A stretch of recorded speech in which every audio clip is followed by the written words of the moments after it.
Welcome to Comic Book Wednesdays, a weekly series where we talk about comic books. We're your hosts. I'm Ian. Howdy, I'm Al. How's it going? I'm Shane.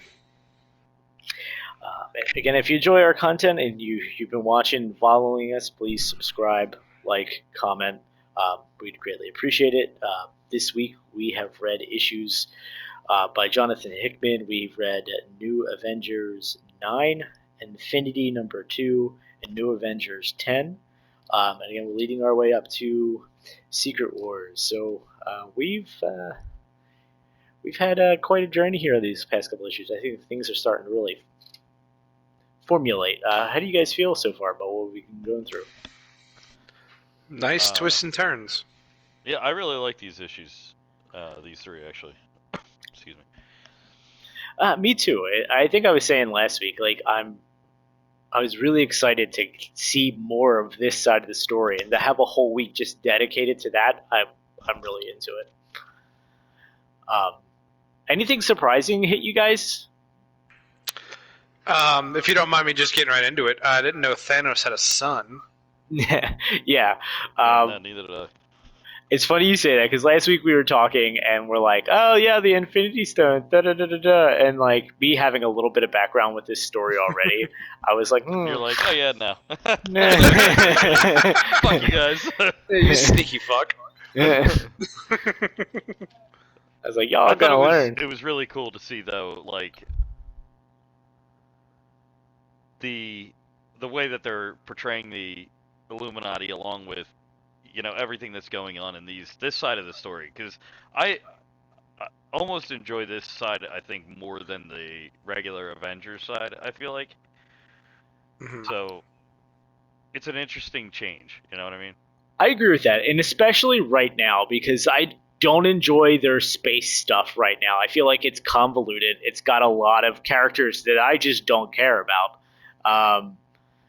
And of course, like seeing like characters like Smasher show up and things like that in these stories is cool because like I think we've all discussed we all like Izzy.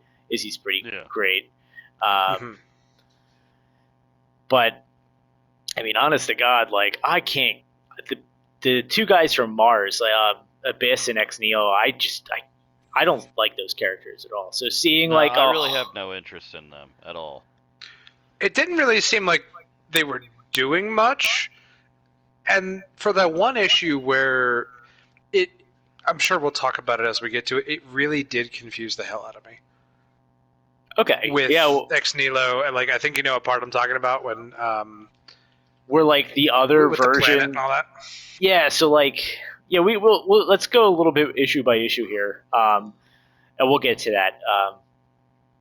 Just because like I feel like it's a weird part, and it's part of what I don't like. You know. Okay. Um, So let's talk about was it New Avengers 9 starts off, and that was like more like the Black Order has kind of like come to each of the Illuminati looking for an Infinity Stone. Um, any of that stick out to you? Like that was really good. So the one complaint I had, I think, is that it seemed like, so we had like Black Panther. He just like stomped on I forget what the big guy's name is, and then Uh, like you had like the one guy or the two guys come to the Jean Grey school and like completely annihilated the X-Men. And it was like, well, that was kind of disappointing, like coming from somebody who that was the bread and butter of the comics that they knew. It sucked to see the X-Men kind of get annihilated like that, like especially with characters like Wolverine and Armor, and like there was some cool characters that they drew up, not that weren't top tier characters that uh just got their ass pushed in. and correct me if I'm wrong, but I think there was two Omega level mutants defending the school. So Yeah, Storm Yeah. and Wolverine got. no, Iceman was there too. Well, Iceman's an Iceman was Omega. under control That's right. That's right. Yeah. Well, I guess that What's-his-face. kind of fucking does it. You know, if you have an Omega level mutant under your control. Yeah. But it was just disappointing to see that Storm and Wolverine couldn't hold their own against Iceman. You know what I mean? Like, it just was kind of like, really? Like, all right. Yeah, I mean, he's a really OP character. I mean, his whole idea is he just doesn't freeze stuff. He literally removes heat from the universe. Like, Yeah. so the guy's pretty strong. I mean, Storm's up there too. Storm should be able to hold her own, but I get it. But you know, you're right. And then I think you also mentioned, like another mutant thing that you mentioned while we're off recording is you were kind of disappointed by something. Yeah, well, you know, like, the next episode, but if you're gonna put Gambit in the fucking list of characters that's gonna be in the issue, give me something more than one tile with him just fighting, not, like, being Gambit, you know what I mean? Like, if you're gonna present that to me, you gotta fucking go all in, you know what I mean? Basically, if he's not smooth talking rogue, he doesn't want to see him. Right, like, come on, give me Gambit! If you're gonna give me Gambit, give me fucking Gambit! So good, so good. But that was my only bitch for those two issues. I see. Yeah. I think what really stood out for me in that issue is how easily Namor is ready to betray one of his own. I know. I mean, come on, you gotta expect that from Namor. I feel like, but and I mean, like, and Black Panther did like kind of slaughter like a lot of Atlantis. Like they sent Wakanda in there to like screw him.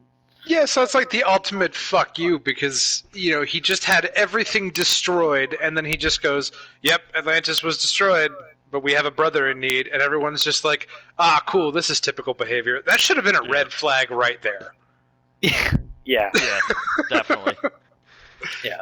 But now, and like, I think it's a lie too. Like, he told them that the last Infinity Stone is in Wakanda, but that's just straight up not true. Oh yeah, definitely, straight up lie. It's not real.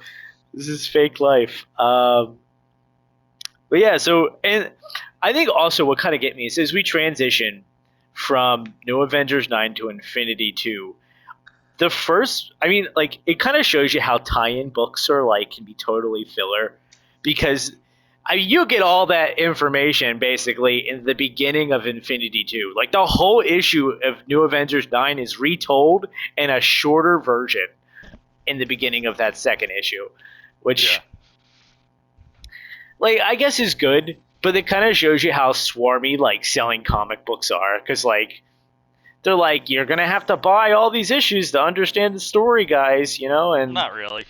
No. That's why we're gonna recap in every issue. Right.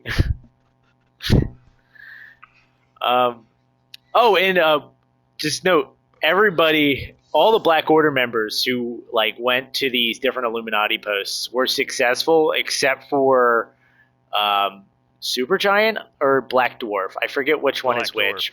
Black Dwarf. Okay, and he goes to Wakanda and gets repelled. So I think one of the coolest moments of the second issue is Thanos just punching this guy's skull into the ground. Yeah, definitely. So what was Marvel's reasoning for not including Supergiant in the Black Order during the MCUs, I wonder? I think they took his abilities and melded it with Ebony Maw. I don't know why he just didn't have more than one character. Maybe just a writing perspective, it's just a little more simple. Because, I mean, I didn't really know anything about the Black Order till the MCU, and seeing that extra character was like, oh, who is this? You know? Mm-hmm. It was kind of one of those moments. Yeah, I was saying to Shane, this is really their, is where they come to light for the first time. This is that story. And I don't know if they're really in more than this, to be honest, but this is where they're introduced. Gotcha. But then they really changed Ebony Maw, because in the MCU, he was this, like, right-hand man willing to do whatever he wants, but in this, he very much has his own agenda, which I find really interesting. Oh yeah, totally. I kind of see like Corvus Glaive like has the role that Ebony has in the MCU. So like they kind of like I agree with that, but I don't, because the one scene in the comic where he's like, I want the same thing Thanos does. And it seems like Corvus Glaive he's about the Infinity Stones in that point, where Ebony Maw is kind of like got a side thought, and it's more on lines of what Thanos' thought is. well It like felt to me. does Ebony know more than the rest of them? Is what Yeah. I'm maybe thinking. Um, totally possible, you know, like I don't know, Ian. I guess we'll have to find out. No, I'm kidding. I honestly don't remember. It's kind of fuzzy for me at this point. I knew the story centered around Thanos' son because that's the big deal with the story. But like as far as intricate like things go, I don't remember. Fun fact: this is actually the first Marvel event that I've ever read. Oh, when I really? got into comic books, Okay. yeah. That's fun. And you only did it with Infinity, right? You said this is the first time that you've been like going over the other issues and things like that. Yeah, I wasn't reading the Avengers and the new Avengers books while I was reading that. When I first got into comics, I wanted some Marvel stuff, but I was only reading the event books just because, like, you know, the MCU was in full swing at that point. Like, Right. you know, we were in Phase 2, coming to Phase 3. But I was reading DC Comics for the most part when I was getting into comics. But yeah, but no, it's cool to see the kind of like background side issues now, kind of like really getting the whole look at it, you know. Yeah, absolutely. Um, yeah, I'm losing my train of thought. Somebody save me. So let's go back and like really like talk through the Yeah. episodes, because I don't think we really touched on that. You know, like it was cool to see in the first episode them, you know, going to and searching for these stones, and you know the individual members of the Black Order either getting what they wanted or not. But then moving on to the second issue of Infinity, you know, like what was everybody's take on that? On the second issue as a whole, Yeah. um, I actually had a bit of a question that came up as I was reading it.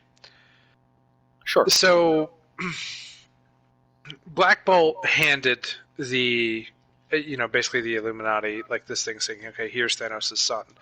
But then he handed his brother one that seemed like an exact copy.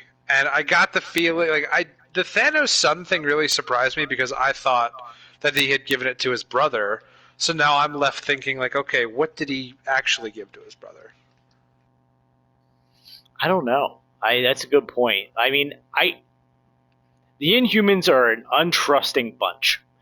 Um, I mean, I imagine they're kind of like the X-Men getting shit on every, possibility. not nearly as bad, but yes, they. uh, so I think that's interesting with that he gives Maximus, and it's like a codex, right? It's like Yeah. Yeah. I imagine he has Maximus working something on the end to protect other Inhumans, you know. Maybe even to go further to protect Thanos' son, knowing that Maximus will do a better job than the Illuminati in getting to it, because they really make no headway, other than Doctor Strange, who is being basically possessed by Ebony Maw. So they really do make zero headway. So hopefully Maximus is doing So something decent there, I you know, for us. I thought Maximus was kind of like not really a trusted character in the Inhumans realm. You know what I mean? Like I thought he was kind of like a almost like a Loki-esque character. Yeah, I see that. I think he has the good for Inhumans above all else type of guy. Okay. Because Yeah, I because wasn't he's aware definitely of giving that, off suspicious vibes. and I gotta say that the dome that he built for Black Bolt is fucking awesome. Oh yeah, Him giving him being the able to, ability to talk. yeah, that was fucking cool as shit. Yeah. Yeah. Black Bolt's powers are cool. So some people think he just creates shockwaves with his voice. No, he supercharges the using like pitch. So like it's all about the pitch of his voice, and it like supercharges the molecules in front of him and creates that shockwave. So like everybody talks without pitch in this dome, and that's how it works. So that's kind of neat. Yeah. I want to kind of answer your question from before. You're asking me how I thought about the issue as a whole, and I think the beginning and the end of this is really strong for me because that's where it's focusing on the Illuminati, and the whole Corvus Glaive kind of speech about how we welcome death and we're not afraid of it, and all his buddies slit their throats, like that was pretty cool. Like I was into that, and then also like um, the end of it is where we learn about Thanos' son. That's the big end, like the reveal, right? Yeah. Um, so that I like that also, but I don't like the space stuff, and I can't get myself to enjoy it. No, I'm having a really hard time with it. It It's doesn't not. really seem like it's connected, or like it's slowly branching off into its own thing, but there's not enough detail and there's not enough of a hook to get me to kind of And care it about it. doesn't like flow continuously through, like when you go from the Tony Stark side, Jack on Earth, to the Cap side on in space. Like it there's no, like, it just doesn't meld well, in my opinion. I can agree with that.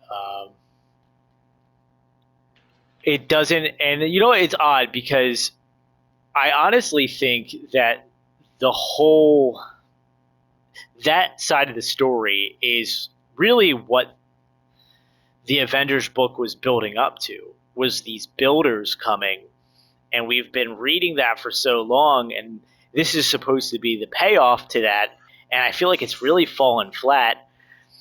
And like the Infinity story that we're reading now, to me, is just kind of like it's only happening because the Avengers are off planet. It's almost like it's Yeah. it's just the effect of what's happening, and it really doesn't feel like the story was leading us here. And it's just kind of like maybe an afterthought, but it's working so much more better than what the story was actually building up to, which is kind of weird to me.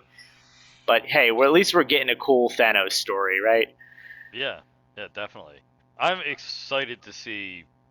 I hope we see Black Bolt and Thanos, kind of dig in at each other. Like I think they don't really give Black Bolt's powers that much uh, emphasis of how powerful he is, and I think him fighting Thanos. It, I don't know if they're gonna do it just one on one, but I think he would have a pretty big impact on a fight with Thanos. I think it'd be cool. He Well, the needs to take comment his that you made gloves off. earlier Yeah. about like the Omega level mutants, is there a scaling system for the Inhumans?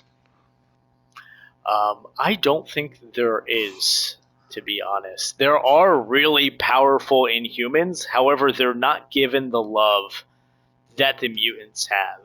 Hmm. Yeah. Okay. I mean, there are some really strong Inhumans out there. One being Ulysses. He's a character that he can see a, a really strong chance of the future. It's not necessarily the future, but there's a good chance that the future is going to happen. Like you can see outcomes, basically. Yes, yeah. high probabilities of the future, but not necessarily an exact thing. So that's a pretty cool. He's a character that the Civil War II story was focused on. But like in other Inhumans are like Ms. Marvel. She's got stretchy hands. Like like it's Yeah. Medusa. Her hair moves. Well, I mean, her hair is more like whips or snakes, But yeah, True. basically. True. But like I don't know. Mutants definitely got the better end of the stick, and honestly, the only reason that Marvel was pushing Inhumans for a while was because Fox owned the rights to their movie properties, and they were really just competing with them. Yeah. Hmm. Which, I mean, the Inhumans are basically mutants anyway, aren't they? It's just that the Terrigenesis brings the mutant gene out. It's technically, yeah, but it's not like it's semantics. I mean, they're not. Yeah. It's technically not a mutant gene, but Right. that's a conversation for another time.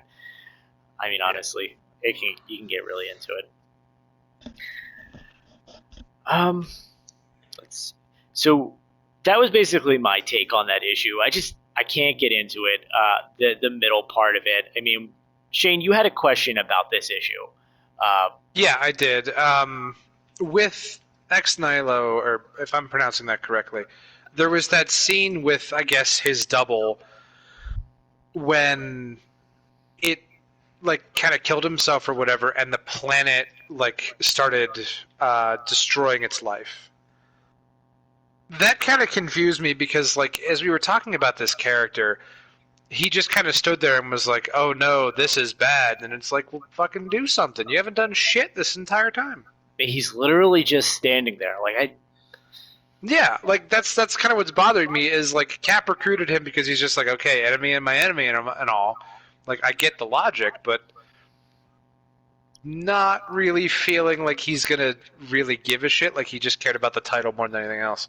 Right. Like tell Cap that the planet is going to die because he's committing suicide and it destroys the planet literally. And tell him to make Hyperion to fly his ass down there and throw him into space. Like it's a simple fix. You can't kill stuff in space because there's not life there. It's just space. Yeah, I don't particularly care for either of those characters. No, they're. And I know you mentioned that before, but listening to how you guys talk about this issue, it's just like every tick mark. It's like, yeah, that character kind of fucking sucks. Like. I hope this is the last we see of them. This like story with Infinity and like go f off somewhere, guys. Like I don't want to see you anymore. Yeah. Especially when there's so many other badass characters that they could bring in and they chose those two. You know what I mean? Like, and the Abyss character, like, you haven't even seen her really. She's not doing anything. She got cut in half, and then like that's my memorable moment of her character. She got cut in half.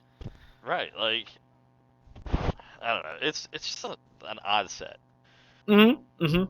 And I think it's honestly like Hickman created these characters, like he wants to use the characters he created because he finds them interesting. Yeah. Well, I will give some really good credit to Ebony Maw for the issue of Strange being this person who likes to plan for every single little event and likes to plan for every single thing, and he was so easily taken over and manipulated. Like that was pretty cool to see just how powerful Maw is, or at least how they're portraying him. Oh yeah, totally. I don't know if that's always been a thing, but that just kind of surprised the hell out of me. So let me ask you a question about that because I don't remember if it was at the end of the third issue or the second issue where they seemed like they kind of separated, but Doctor Strange wasn't upset about it. I it think didn't seem like. Do you know the scene I'm talking about? Yeah, so because it seemed like he had control, but then like he didn't. It was kind Yeah. of like half and half. I It was think a very odd moment. it sounded like Strange was still like kind of like in a spell, almost like Ebony's releasing his hold, and it's kind of like hypnosis, right? After this moment, you're not going to remember anything. Like, Right. Ooh, spooky. Okay. I guess. I don't know. It seemed like they were, like Shane said, it's kind of he was still in control, but not. Like I didn't quite get what was going on there. yeah, I just kind of think like it's like Strange has the ability to act on his own, but he does not have his own will. So his body is moving, he seems like he's acting on his own, but Ebony Maw is in charge. The and it also seems like Maul kind of like travels in his shadow. So like it gives the illusion that Doctor Strange is doing his own things. However, he's more or less just a puppet. Yeah. But like the puppet can talk, right? Well, also like the cloak of levitation is supposed to be sentient in and of itself, It is. but he's able to. But the cloak has not reacted to anything, so that tells me that he was able to take over both. I think so. I think that's exactly what happened. Yeah, I didn't even think about that aspect of it. Yeah, I'm not thinking. That I didn't really think about does that show until you now. how powerful Maw is. I don't know. Yours is Gambit, mine's Doctor Strange. I hear you, brother. It sounds like Shane's getting the better end of the stick here. He's getting some more Doctor Strange stuff. Yeah, well, that's the way that goes. If you count Puppet Strange as strange. Yeah, when I true. saw Gambit pop up in the character list for this episode, I was like, "Oh, this is gonna be sweet." And then that's all I got. I was like, "You guys suck." Gambit's gonna solo all of them. I can't wait. I knew that wasn't gonna happen, but it was gonna be cool to see Gambit fucking do something. And no, I got one square. I mean, I was genuinely excited for like more of the X-Men and more of the mutants because like I grew up watching, aside from Batman the Animated Series, it was Spider-Man and the X-Men. Those are the three shows that I rotated around. And so like I was like, okay, cool, more X-Men. Nope, annihilated. Yeah. And like I said, that was kind of the problem I had with that first issue. It was just like they got their butts pushed in, and it was kind of like, oh, well, like, really? Come on. Yeah, no, it was. The X-Men are not getting a strong showing here. It's very much an Avengers book. Yeah, definitely. Which I would like to read the X versus A or A versus X or whatever the fuck it is, but That's a fun read. That's definitely a fun read. Maybe we should do that as a group. I feel like we would enjoy that. that would be a cool one. That'd be cool. Yeah. Because I mean, I like the Avengers, but I mean, X-Men are the shit. Like, I mean, I feel like until the MCU happened, most Marvel fans would agree with you. I mean, it was the X-Men and Spider-Man. They were the bread and butter, right? Mm-hmm. absolutely. I mean, I'd still agree that like I have not read X-Men v Avengers, but there's that inner part of me that's like, oh, that's not even a fucking contest. The X-Men are going to kick their asses. I would feel the same way. Yeah, definitely. Yeah.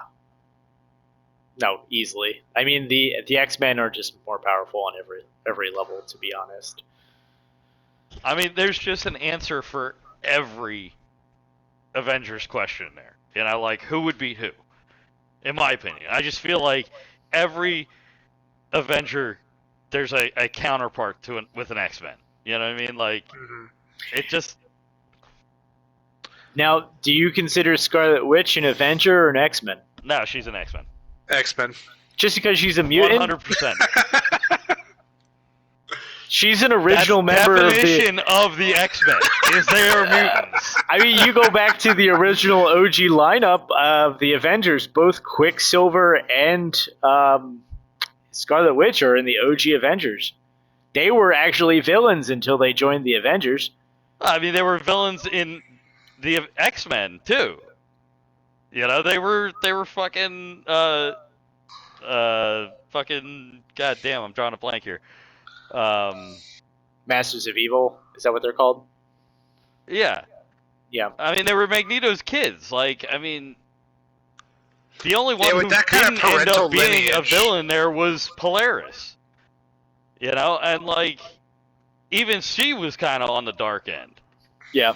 That you're is right. also Scarlet Witch's and Quicksilver's sister. If you didn't know that, Shane, by the way. I did not. Polaris. Thank you. She's got similar powers to Magneto. To Magneto, yeah.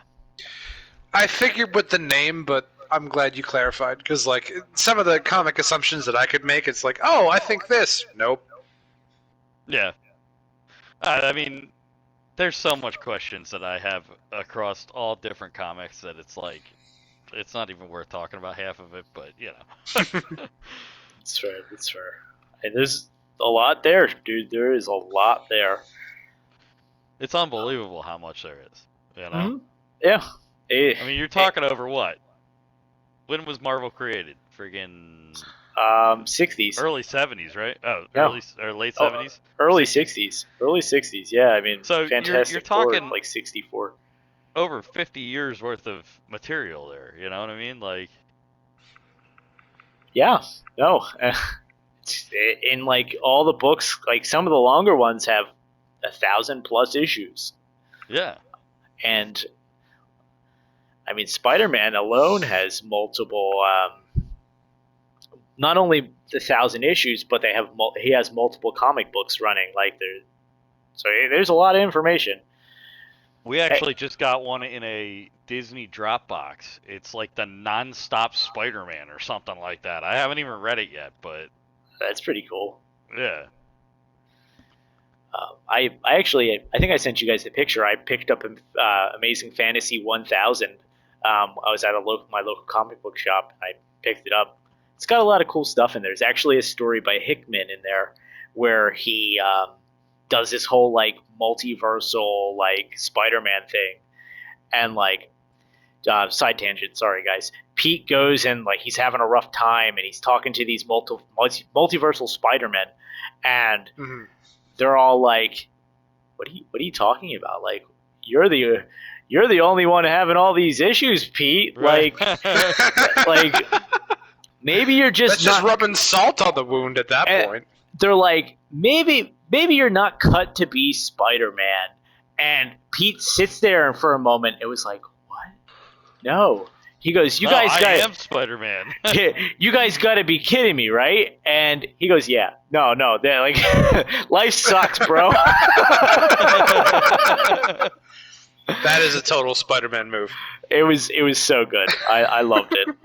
That's awesome. But side tangent ending.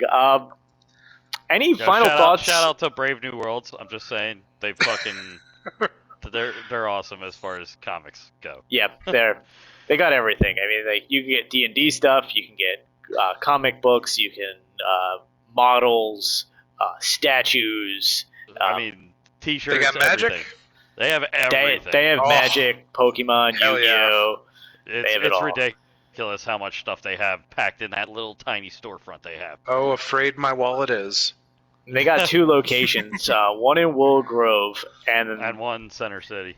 Yeah, in Old City technically. Yeah. But yes, it's really, really great. I don't really have much. I feel like we went through all these issues pretty strongly. Basically, Ebony Maw knows where Thanos' son is, and the Avengers don't. Not the Avengers, Well, I thought they the figured that Illuminati. out. I was gonna say, I thought they figured that out at the end. With, No. Wait, Remember- hang on. I actually have this in my notes. Because Strange put the spell and was like, okay, I've located him. Well, yeah, so Strange does know if Maw releases him. Yeah, Strange. No, I think basically like Maul made it so like he wouldn't remember it. That's Gotcha. what I was getting from that. What does your note say, Shade? Let me pull up the page I was looking at. Okay. Yeah, I was under the impression that the Avengers kind of like the communication went, but but that also led into what we were kind of discussing about Strange in this like hypnotic thing. Excuse me. Maybe I'm misunderstanding, but I was under the impression that Strange doesn't remember where he is. He doesn't remember that he found him, and that now an incursion is happening, and that's the reason they got together, is because there's an incursion. Not Oh, you know necessarily. what? That might have been it. Okay, I do remember. Yep. All right. I think that's where my confusion came in because So I thought it was. I'm looking Strange. at that page of the comic, and it Mhm. to me it doesn't like to me. Strange and the Maw are just standing there talking and having a conversation where the Maw is separated from Strange, Right. and to me it seems like they're at that port where Well, you know what? they Maw's a understand each other. very intelligent, like he's got his own game going on. And Yeah, so the fact that he even told Strange, like, normally I would, end my targets or whatever the line was, but you, I'm slitting gonna their keep. throat or whatever. Yeah, but he's like, I'm gonna let you witness this, but not remember it. Like, that's basically keeping an ace in the back pocket. Yeah, Right. Will it come back to bite him in the ass? Only we'll find out. probably.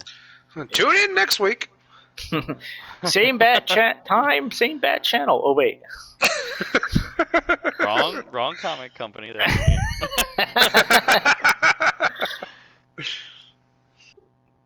Shall we go into our list since She-Hulk ended, or do we want to talk about She-Hulk first?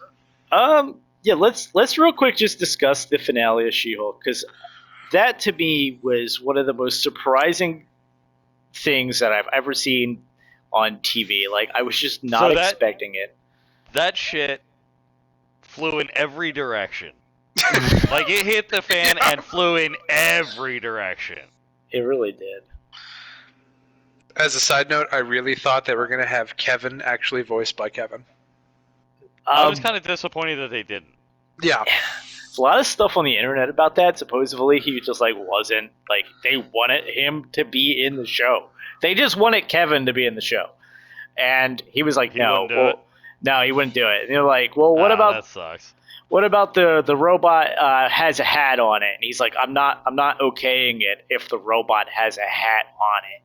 Well, like, That's like super disappointing to me. Yeah. Like, dude, that would have been awesome, Kevin Feige, to like show up and be in control of this whole mess. right, exactly. And then they go like, "Well, let's use your voice," and he's like, "No, you can't use my voice." So he was just like, I don't know if he's camera shy or like he just doesn't want to be a part of it, or maybe he'll hate his own creation. Yeah, and there's That's probably really some legal point there. shit that we don't know about there. Like who knows what he has to deal with being the creative director of Marvel. You know what I mean? Like I'm sure there's some legality shit there that he can't fucking do shit like that, but it would have been fucking top notch for him to do that. Oh, totally. But I would have been really into it. the shit that they mentioned, like I know a lot of it was like pre-scripted, blah blah blah, but it was cool to hear her mention the X-Men and stuff like that. I enjoyed that. And I think what I liked about it the most is it kind of like they're listening. They know what we want. They know what Absolutely. we're saying and what the internet is saying, and that kind of just proved it to me, and I liked that a lot. I mean, I wish they would listen like that for Star Wars, but that's entirely a different topic, So let's not go there. We're not going there.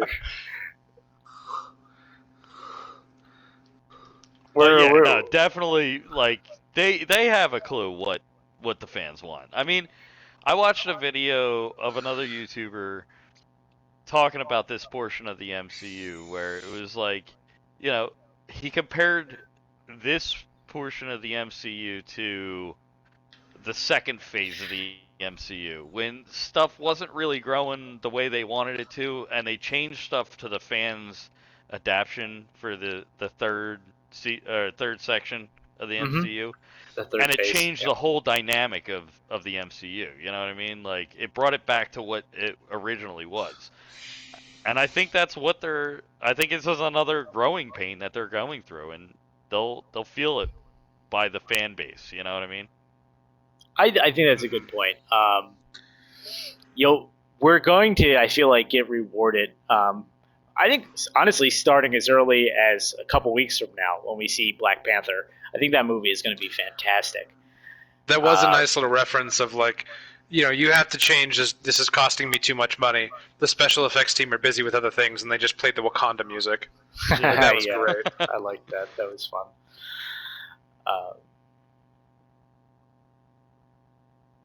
Yeah, but I'm happy with what She-Hulk did. I think it was a little all over the place, but like that whole like meta moment, like I love that. Yeah, that last episode definitely. It it wasn't the best episode because I think we got the best episode in the second to last episode, but that wrapped a lot of things up for me. Mhm. I agree with There you. is one criticism that I do have of it, and this is just like from just a writing perspective, it kind of like seemed like a throwaway, and this is just my own little thing. The entire series, like you had that subplot of them trying to take She-Hulk's blood, and Nothing they came were from it. nothing came from it. But they were right though of like, oh, it's cheesy for him to just inject my blood, and like that's kind of stupid. It's like, no, I agree with that. That is pretty dumb, and I'm glad that they didn't do that.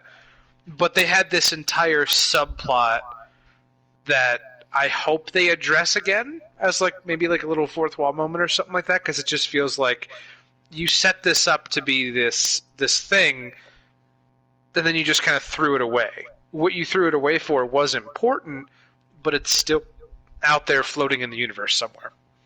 I feel like you spent so much time this season doing that. I wanted it to pay off. Like I don't know.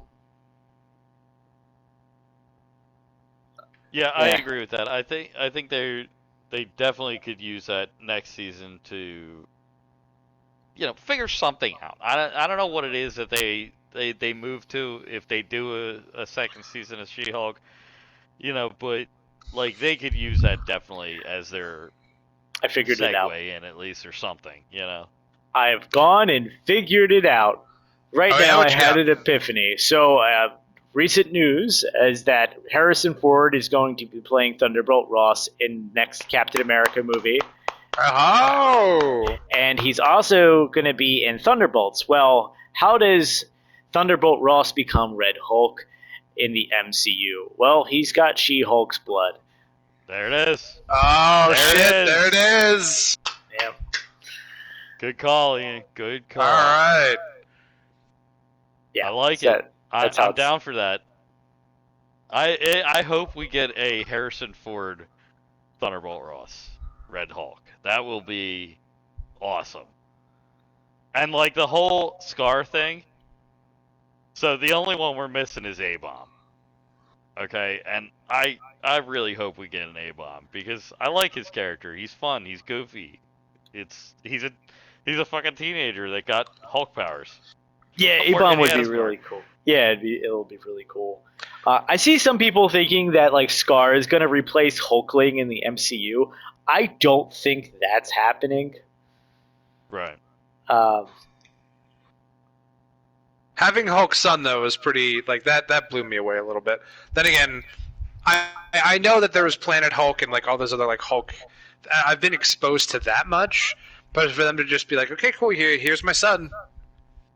It was a little weird him introducing that way, and I feel like Scar was really underwhelming in that scene. But I hope they do something with that. Did he even say anything? I don't even recall. I think he just like kind of waved. I would love to see I know this is a goofy call-in, if you guys have watched it at all, the Agents of Smash cartoon series, it's goofy. It's kind of childish, but it's on the same level as the Avengers show and the Ultimate Spider-Man cartoon. Mm-hmm.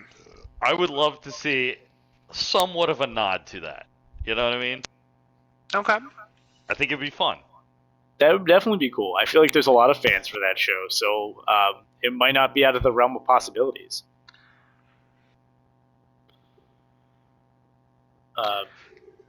Yeah, no, I mean, other than this, I mean, Scar's hairline, I think it was fine. You know, like,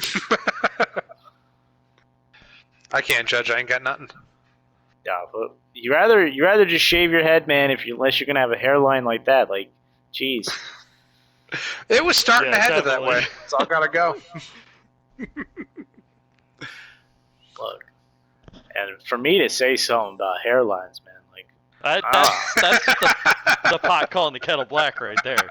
yeah, man, ew, fucking garbage hairline on my part. But Can we insert a picture of you on that no, mark there? no, we can't. No, we can't. Oh my god. So What? I think I forget, I was texting one of you and I was like, I think this can go in 3 different places. Like, That was me. I can read that text to you if you would like. Give me 1 second. So, I believe, and this is going from memory, which, knowing me, is bad. Roll up a little bit. So you were thinking... No, that's not the text. I You said Thunderbolts, I think World War Hulk, mhm. something else. I can't remember what the third one was, and I can't really find that text right now. World War Hulk. I think it's another show. I'm drawing a blank.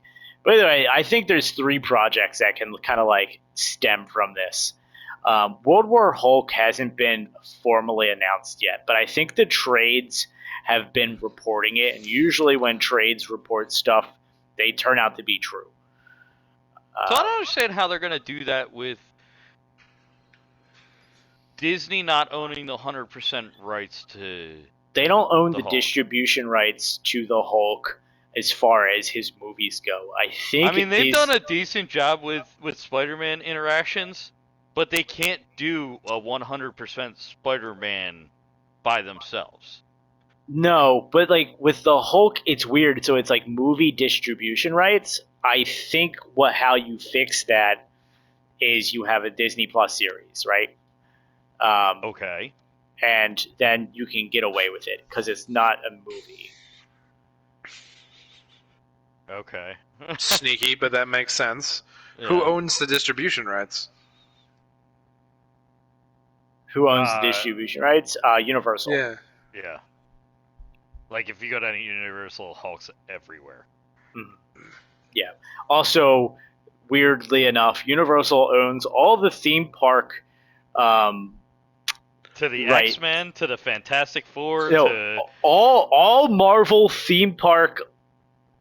So I think it's like, God, it's weird. It's like the Guardians of the Galaxy aren't included in it, and I think it's like space level like people aren't included in it, and it's only on the east coast of the east side of the Mississippi. That's such a weird contract. What?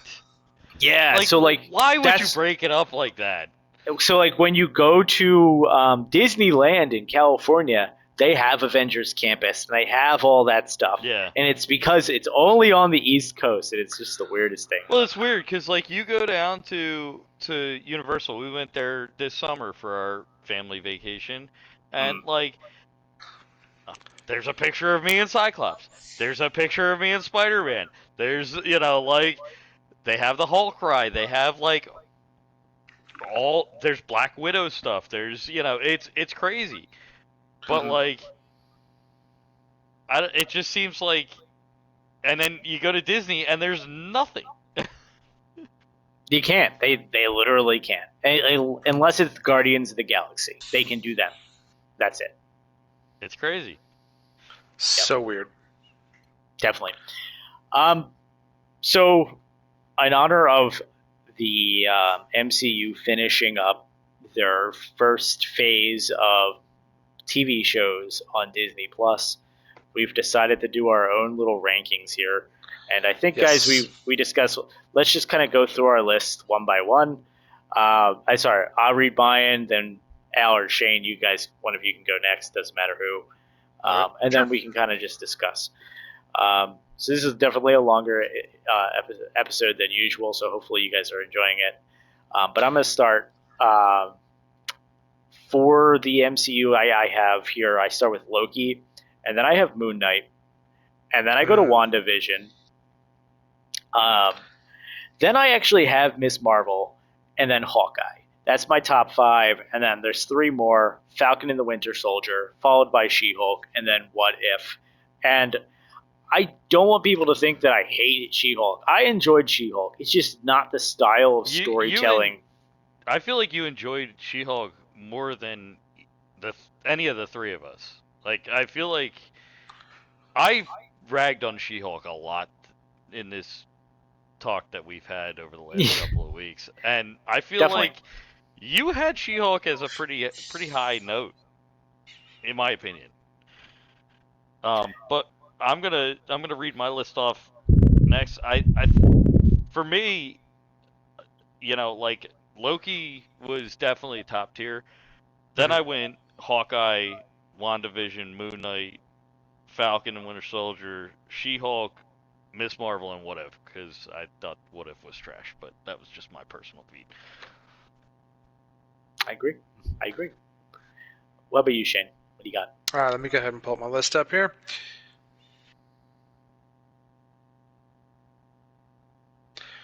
All right, so for me, definitely the top was Moon Knight. And then Falcon and the Winter Soldier, Loki, WandaVision, and then Hawkeye. I enjoyed Hawkeye. It was one of those ones where like it wasn't the information that we needed, but it was something that I kind of wanted. So yeah, I got what I wanted out of it. So for me, I feel like I base my list off of a continuity standpoint, in my eyes. Mm-hmm. I feel like Loki tied in real well. It did exactly what we needed to introduce Kang and his multiverses, and had that MCU feel. You know what I mean? Because that was a pretty big budget show. Mm-hmm. WandaVision and Hawkeye, they're kind of interchangeable for me. Like I feel like Hawkeye was awesome. I enjoyed the hell out of that show, and WandaVision kind of had some downfalls, but like it tied in really well. And then the rest kind of just like there was no tie-ins to the MCU that I felt with Moon Knight. Falcon and Winter Soldier just didn't do it for me.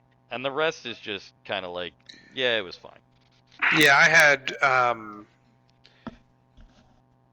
What If, Miss Marvel, What If, and then She-Hulk. She-Hulk was my least favorite.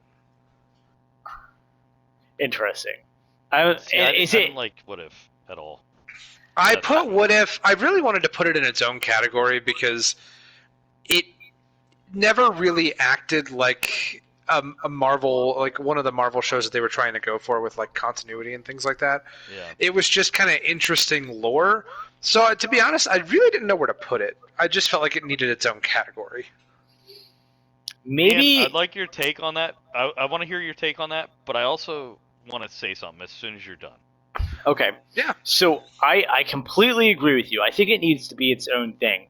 But I think we'll feel different about that. Maybe when we have more animated projects to look at, we might be able to. You said exactly what I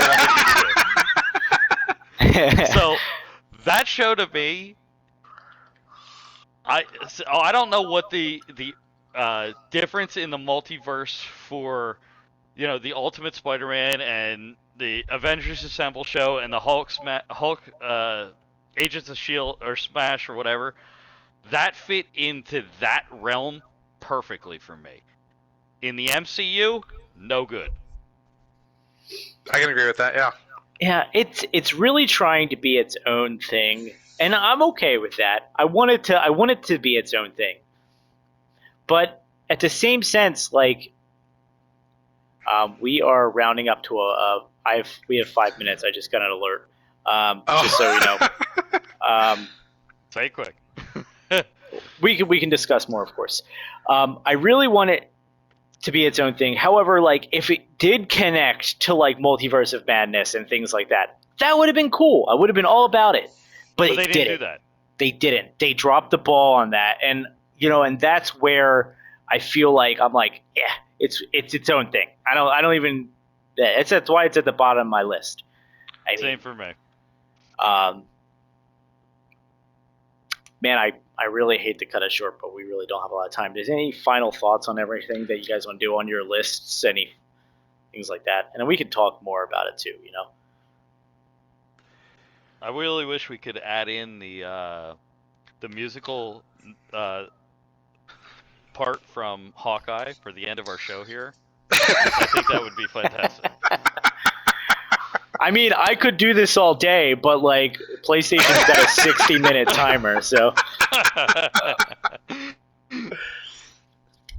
All right. Sorry for the weird, abrupt ending, but let's kind of go over next week. We have Avengers 19 will be Infinity 3 and Avengers 20. So next week might be a little bit of a slog, I'm going to be honest. It's got a lot of space shit. Okay. Not excited. Thank you for the warning. But that also kind of puts us halfway through Infinity. So I am excited for that. I want to get to the climax of this story because I think it's going to be awesome. I think I want the Avengers to be back on Earth, fucking Thanos up, because I think that's going to be awesome. Yeah. I think next week we might get an interaction between Black Bolt and Thanos. That's kind of just where they were ending the issue last time, so I think that's kind of neat. I think that will be awesome as well. Like I said earlier, I can't wait to see Thanos Black Bolt all the way unload on Thanos. I think it's going to be awesome. Hope we see it. I hope so too. I hope we're talking about it. All right. Well, Shane, any last minute thoughts? We have 2 minutes. If they've been listening this long, they at least owe us a like, follow, and a subscribe. Yeah, if you're 57 minutes in and you're not my brother on mute right now, then or my brother listening on his computer while he does whatever he does, then please just give a thumbs up in the comment section or something, just to know that you hit 58 minutes and 12 seconds. Because click that thumbs up button and that subscribe button. We'll keep going. Yeah. That's right. Maybe not a whole hour. Jeez.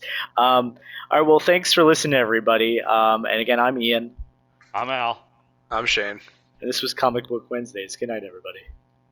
Night.